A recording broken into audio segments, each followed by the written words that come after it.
graça e a paz, amém? Amém. Amém.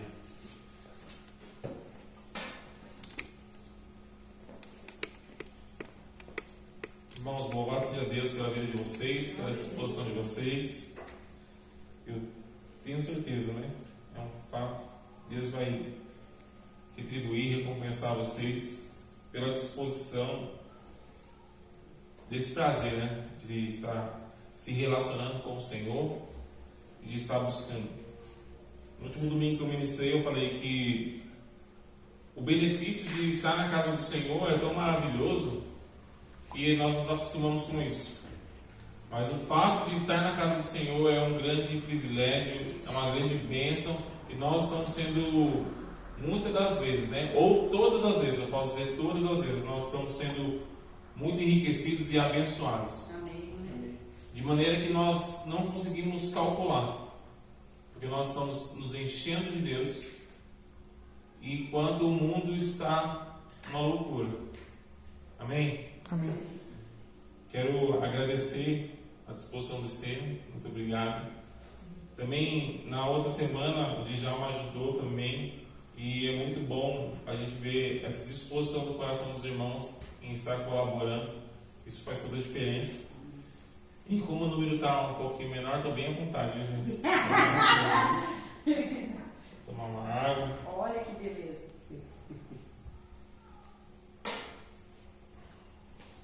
Queridos, vamos começar a falar sobre a reforma protestante. Nós vamos ter pessoas incríveis ministrando aqui ainda. E eu vou procurar trazer um pouco, mas não perca semana que vem de jeito nenhum. E nem um dia, não perca nenhum dia, porque o final é melhor do que o começo, amém? Amém. Então, queridos, existiu um ministro, né? Que ele estava no cárcere. Ele tinha sido sentenciado pelo Papa a ser queimado vivo. John Hus. Ele disse assim, quando ele foi sentenciado pelo Papa: podem matar um ganso, mas daqui 100 anos Deus suscitará um cisne que não poderão queimar. Eita! Esse homem foi alguém que veio antes de Lutero, e ele errou praticamente por 2 anos. Porque 102 anos depois, Lutero estava ali distribuindo ou pregando as 95 teses na igreja. E esse relato está lá naquele livro Heróis da Fé, de Orlando Bauer. Então, a reforma protestante, ela não ocorre isolado. Vamos falar assim um pouquinho disso, né? Porque a gente fala assim, reforma protestante. E é interessante, por que isso não, às vezes não comunica tanto com o brasileiro? Porque a reforma protestante, só para a gente ter uma ideia, ela aconteceu em 1517, foi concluída ali, uma data. Só que o próprio Brasil, ele veio, né, a ser descoberto, por assim dizer, em 1500. Então, às vezes, o que estava acontecendo ali não tinha uma relevância no Brasil, que era um bebê.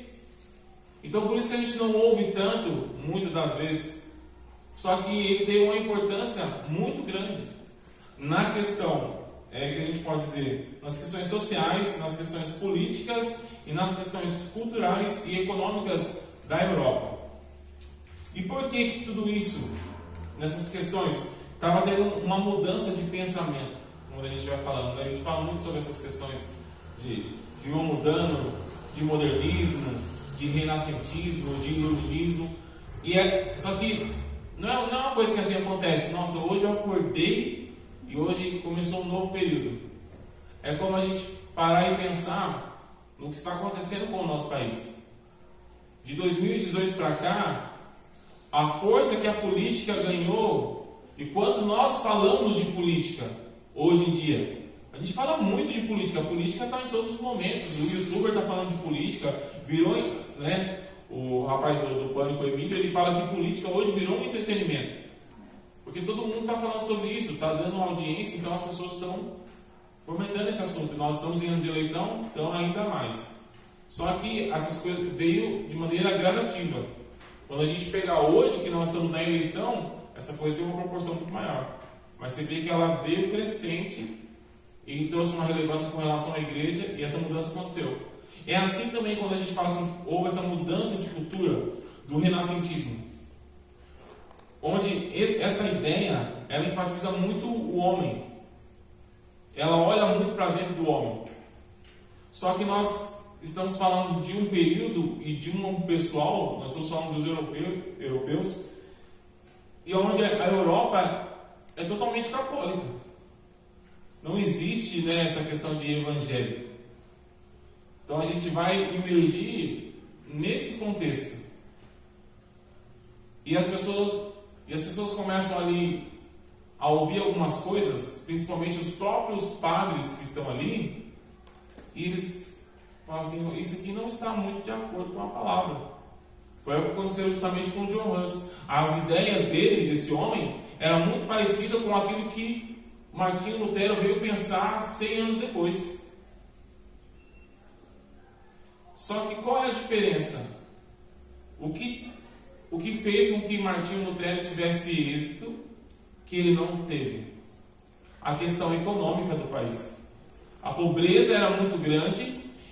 E como era essa questão do Papa, gente? Para a gente poder. A gente já vai entrar nessa palavra na parte da graça, mas só para contextualizar.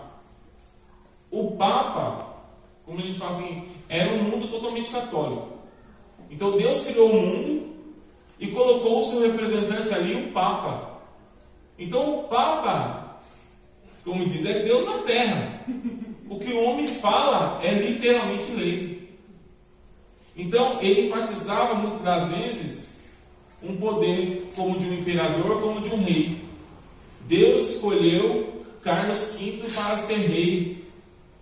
Deus escolheu tal pessoa para ser imperador. Isso legitimava a autoridade daquele rei ou daquele imperador ou daquele bispo para governar aquele lugar. E com isso, você tinha duas questões às vezes. Você tinha um imposto para pagar para o rei e você tinha que pagar uma indulgência para a igreja. Nesse momento aqui, queridos, a palavra não é presente. Não se tem uma Bíblia para compartilhar. É sobre essa realidade também que nós estamos falando. Quer dizer, mesmo que se tenha uma Bíblia, as pessoas não sabiam ler. A maior parte das pessoas não sabiam ler. Então a reforma teve uma grande relevância nisso também. Então, Martinho Lutero, ele era um monge, um padre, mas também era um doutor em teologia, que ministrava ali.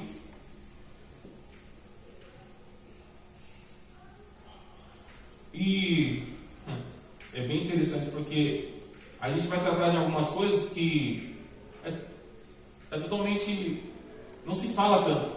Mas Martinho Lutero estava preocupado com a sua salvação. Ele sendo padre, servindo ao Senhor, ele não tinha convicção da sua própria salvação. Eu sei, nossa, mas ainda acontece hoje, mas não deveria, a palavra está disponível. Nós sabemos que, né? Só que nós já estamos no século XXI e algumas pessoas não aprenderam. Só que naquela época, ninguém sabia. E por isso havia um abuso. Se cobrava uma indulgência. Só que a coisa vai um pouquinho além. Se cobrava uma indulgência sobre um parente que estava morto.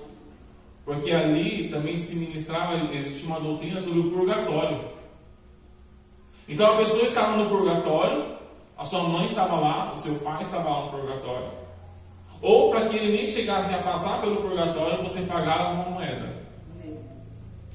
E falava assim, aquele homem que cobrava a indulgência, ele falava que quando a moeda tinha na caixa, a alma imediatamente subia.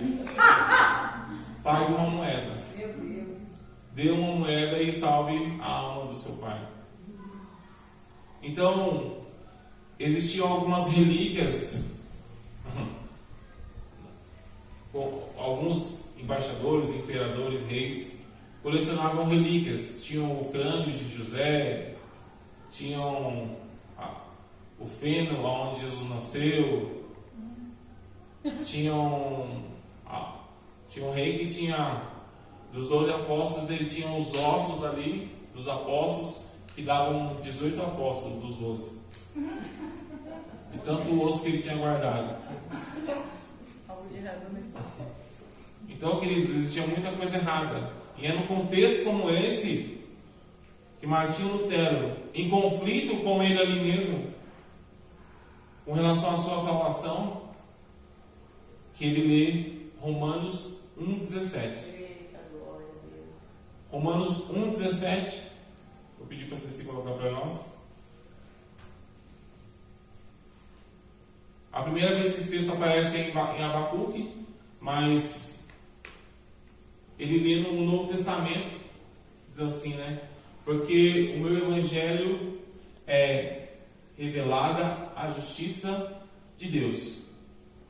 Uma justiça que do princípio ao fim é pela fé. Como está escrito, o justo viverá pela fé. Então pessoas se apresentam a ele como um anjo, como um padre, e falam assim: eu paguei a indulgência. Sendo que só o fato de pagar fosse levar ela ao céu. Não existe uma ministração sobre um arrependimento. Não existe uma ministração sobre o novo nascimento. E por não existir isso entra em conflito, porque a partir do momento que Martinho Lutero tem essa revelação, ele não se conforma em ver as pessoas sendo enganadas, ele não se conforma em pessoas sofrendo, sendo enganadas e não alcançando verdadeiramente. Realmente chama bastante a minha atenção tudo isso que ele está vivendo.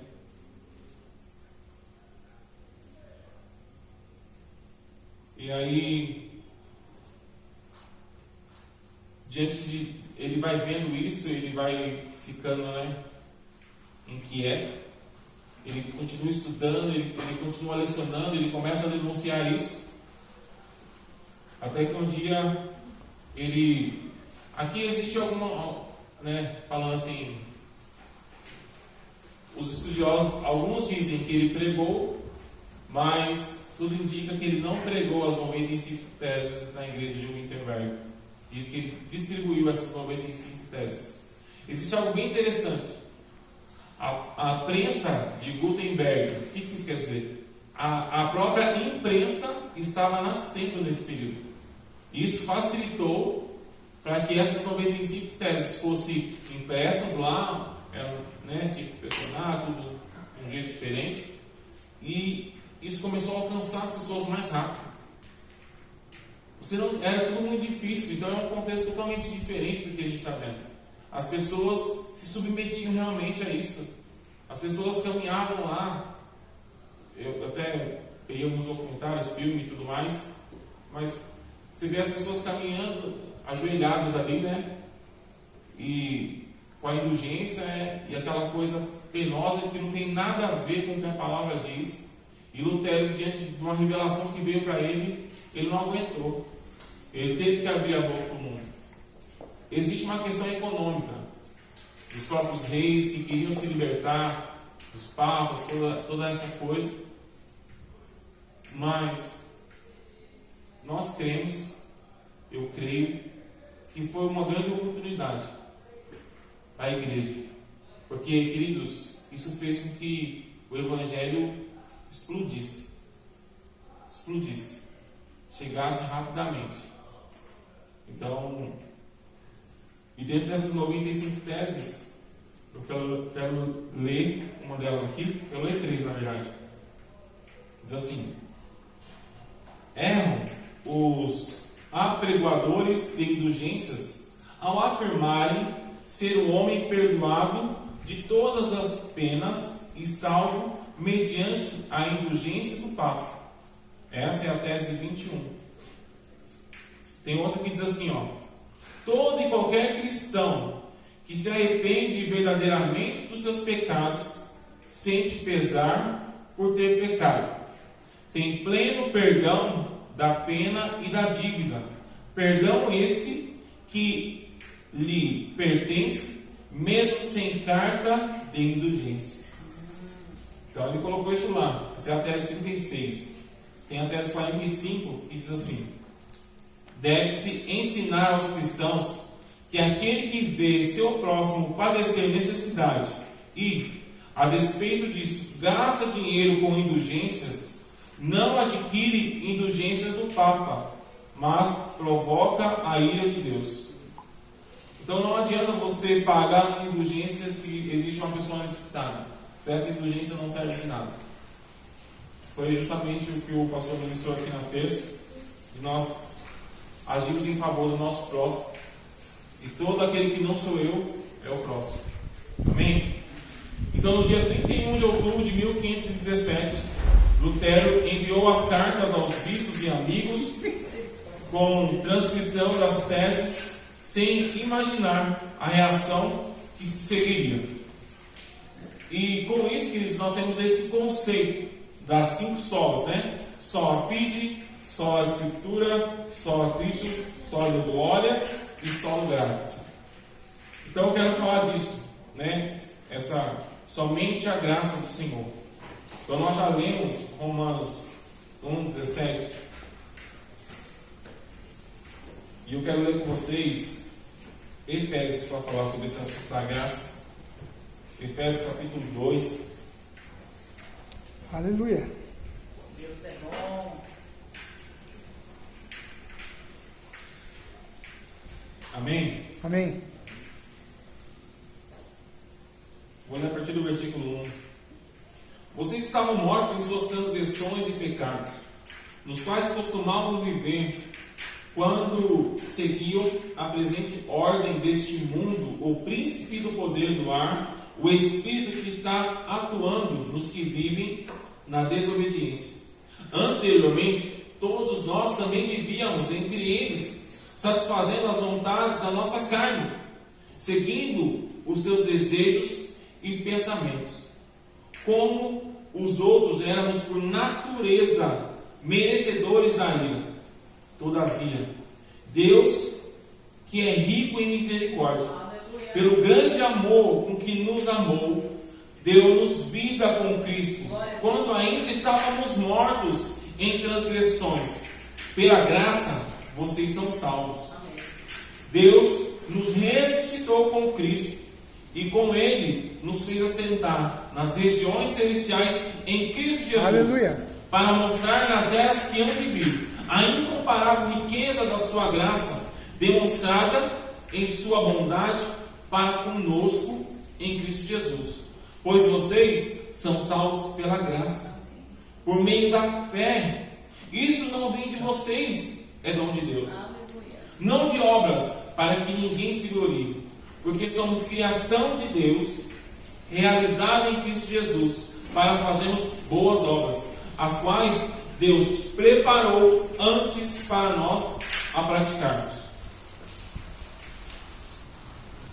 Então não existe uma dúvida, pelo menos não deve existir, se somos salvos pelas obras ou se somos salvos pela graça. De fato, nós somos alcançados pelo Senhor quando ainda éramos pecadores. O texto afirma isso, em Romanos 5 deixa isso extremamente evidente, que o Senhor prova o seu amor para conosco pelo fato de Ele ter nos amado quando nós ainda éramos pecadores. Ele não esperou a minha e a sua transformação. Ele não esperou a gente ser bonzinho. E o fato é, todos nós precisamos do Senhor. Todos nós precisamos da sua graça, do seu favor, pois vocês são salvos pela graça. O favor é merecido.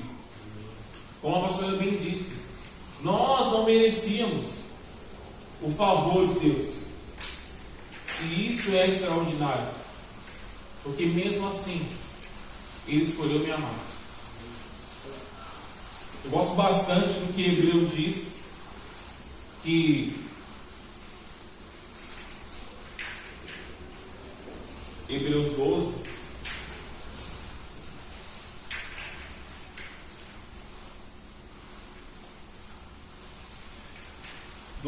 que diz assim: tendo os olhos fitos em Jesus, autor e consumador da nossa fé, ele, pela alegria que lhe fora proposta, suportou a cruz, desprezando a vergonha, assentou-se à direita do trono de Deus. Então, pela alegria, a alegria de ter novamente um relacionamento conosco, ele suportou a cruz, agradou ao Pai moê-lo em favor das nossas vidas. Uma coisa que é bem importante: a graça, nós sabemos, a graça é um assunto muito bem tratado, mas a reflexão traz segurança. Amém. A graça, ela para nós é de graça. Só que isso não quer dizer que ela é barata, porque ela custou muito caro. Ela custou o sangue de Jesus. Ela custou a vida do Filho unigênito.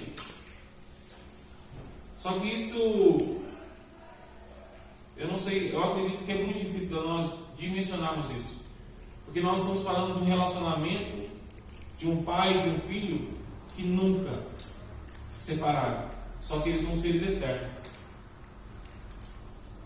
E quando Jesus na cruz se faz maldito por mim e por você, Jesus fala: Deus meu, por que me desamparaste?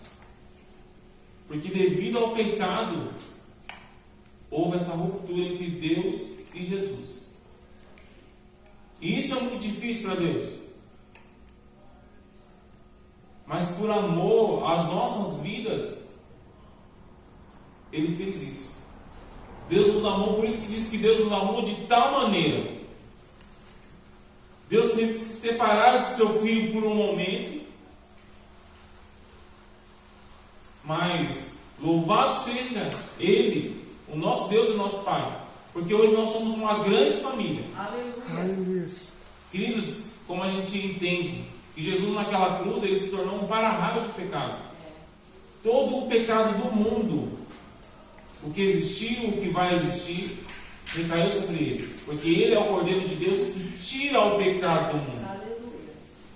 E isso faz a diferença para as nossas vidas hoje. Amém. É pela graça, é o favor do Senhor. Amém. Aleluia. E queridos, quando diz aqui que por meio da fé, né, nós somos salvos pela graça, e por meio da fé, Hernandes Dias Lopes, ele diz algo que eu achei maravilhoso. A fé para a salvação é um instrumento de apropriação. É como a mão de um mendigo estendida para receber o presente de um rei. Porque, queridos, nós sem Deus, nós não somos nada. Sem Deus, nós estamos totalmente perdidos. Louvado seja o nome do Senhor, porque hoje sim nós somos filhos de Deus. Glória a Deus. Então nós nos apropriamos pela fé, nós cremos nessa palavra, abraçamos ela, porque, queridos, o amor dele é perceptível.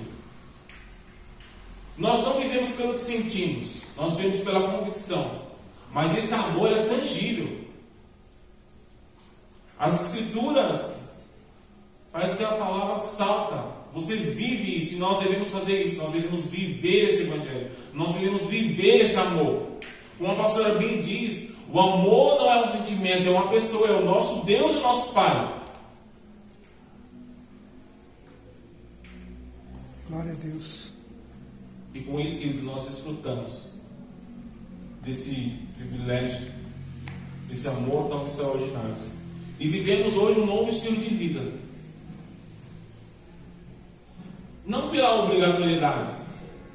A ideia de viver um novo estilo de vida tem que ser em gratidão. Diante de um Deus tão bom. E eu gosto bastante. Para mim, falar de graça não tem como se eu não falar de Tito 2:11. São dois textos que, para mim, sempre que eu falo de graça, eu tenho que falar de Tito. Porque eu creio que a graça é um favor que eu não mereço, que me alcançou.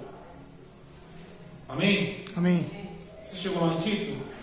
Tito 2:11. Diz assim: porque a graça de Deus se manifestou salvadora a todos os homens. Amém? Amém. Ela se manifestou salvadora a você também.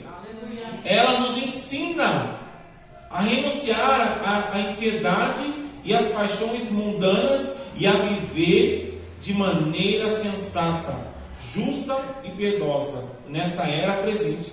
Então quer dizer que a graça nos ensina, a graça é pedagógica, a graça não é estática, ela está em movimento em nossas vidas. Ela é o poder de Deus, o seu amor. A graça que nos alcança, queridos, é poderosa. Ela está em ação em nossas vidas. Aleluia. Nós não podemos limitar a graça a isso, a simplesmente o favor que eu não merecia. Eu gosto bastante do que Céu Fernandes diz. Céu Fernandes diz: graça é favor meu, merecido por Jesus. Ele deu para mim. Eu merecia não, mas Ele quis me dar, eu peguei. Eu abracei essa graça, esse favor. Glória a Deus. E queridos, foi merecido por Ele. Então nós fazemos uso dessa graça, desse poder que nos aperfeiçoa. Não pode ser algo que está no cantinho, não é a graça, é o favorzinho do Senhor. Queridos, foi a morte dele, foi o sangue derramado na cruz por mim e por você. É sobre isso que Lutero queria abrir os olhos da igreja, que estava preso com um pagamento. Só que quando a gente para refletir sobre o século 21, de tudo que a Bíblia tem, você ainda vê as pessoas comprando vassoura para varrer o pecado, para varrer o mal de dentro de casa. Será que as indulgências mudaram? Será que sem perceber foi criado novas indulgências e nós não percebemos? Essa tem que ser a nossa reflexão. Entender que nós somos sim uma igreja protestante. Nós confessamos a verdade, nós vivemos de acordo com essa palavra. Mas tudo aquilo que vai contra o princípio da palavra, nós denunciamos. Amém. Colossenses, extraordinário. Colossenses capítulo 2, o versículo 13.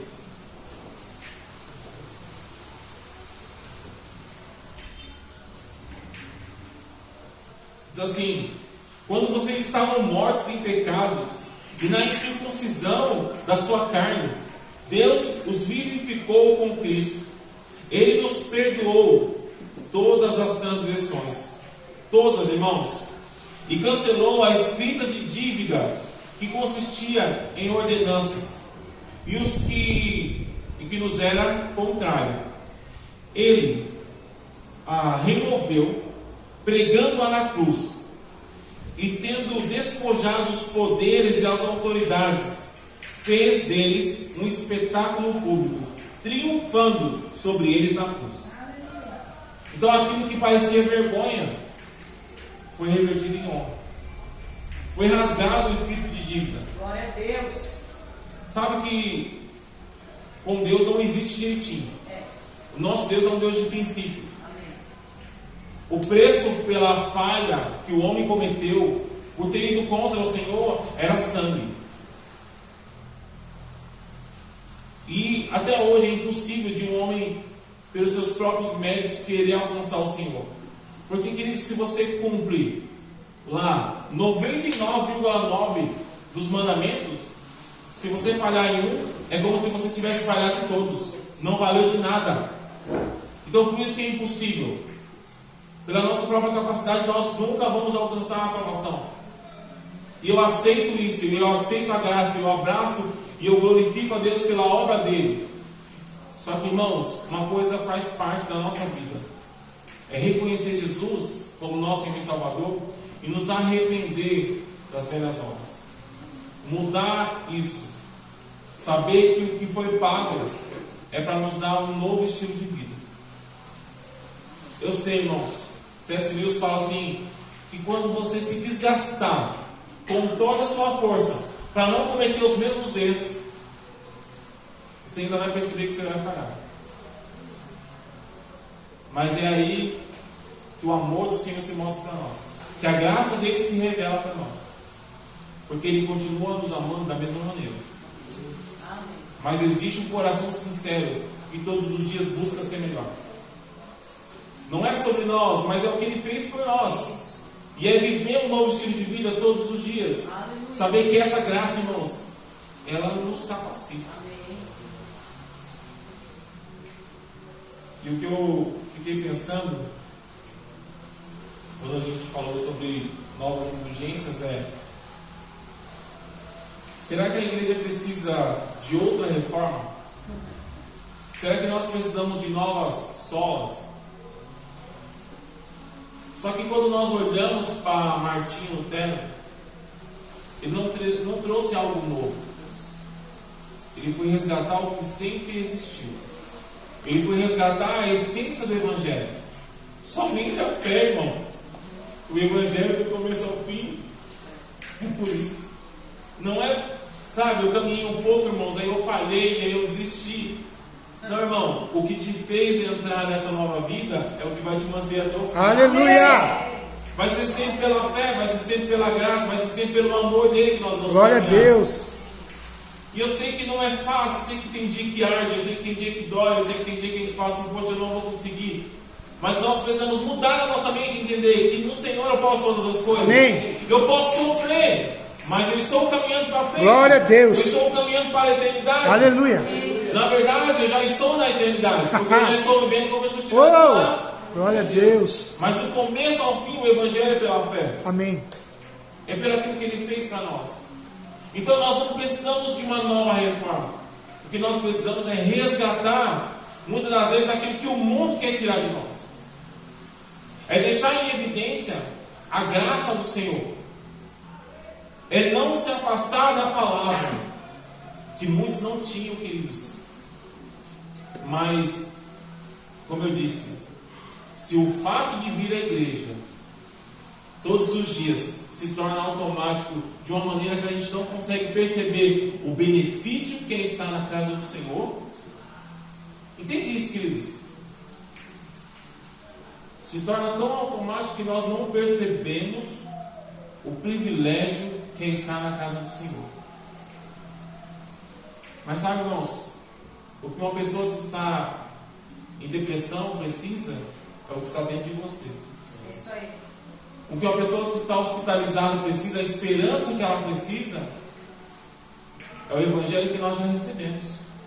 Porque a nossa esperança não é apenas para essa vida. Amém. Porque se a nossa expectativa for apenas para essa vida, nós somos o mais miserável dos homens. Isso quem diz é Paulo. A nossa expectativa vai além, nós estamos falando de vida eterna. E muitas das vezes o choque quando nós entramos na reforma é porque Martinho Lutero estava aflito com a sua salvação. E muitas das vezes nós estamos aflitos porque não tivemos a bolacha recheada que a gente queria. Faltou aquela parmegiana. Eu não consegui ir no restaurante esse mês. Às vezes nós estamos falando sobre isso diante de um homem que estava preocupado com uma vida eterna. E aí não vai fazer o menor sentido o que nós estamos falando aqui. O que nós precisamos realmente é resgatar esses valores. E é muito enriquecedor, porque eu lembro da história da igreja quando a gente fez o Rema. E o ponto é que aquilo que começou em Martinho não era o fim. Foi o pontapé inicial para o resgate justamente da igreja primitiva. Esse era o ponto que ele queria voltar. Era sobre essas verdades que ele estava querendo esclarecer. No livro Heróis da Fé, ele relata que Martinho Lutero, ao fim, orava em outras línguas. Queridos, é relatado no livro. Se você for falar com um luterano, pode dizer que muitos não. Mas, irmãos, é sobre questões eternas que nós vamos tratar. Amém. Aleluia. Não é sobre questões perecíveis. Elas fazem parte. O Senhor supre as nossas necessidades. Mas se nós tivermos, tudo bem. Se eu não tiver, eu aprendi a viver. Amém? Amém. Então que a graça do Senhor sempre nos baste para vivermos um novo estilo de vida, para viver a salvação que nós desfrutamos dela hoje. Você é salvo, você está sendo salvo e você será salvo. Porque a obra de Cristo é perfeita, nós estamos renovando a nossa mente e nós temos que em breve a igreja será arrebatada e nós somos a igreja. Amém? Amém. Então é isso, queridos, sobre esse dia. Eu quero orar com vocês. Amém?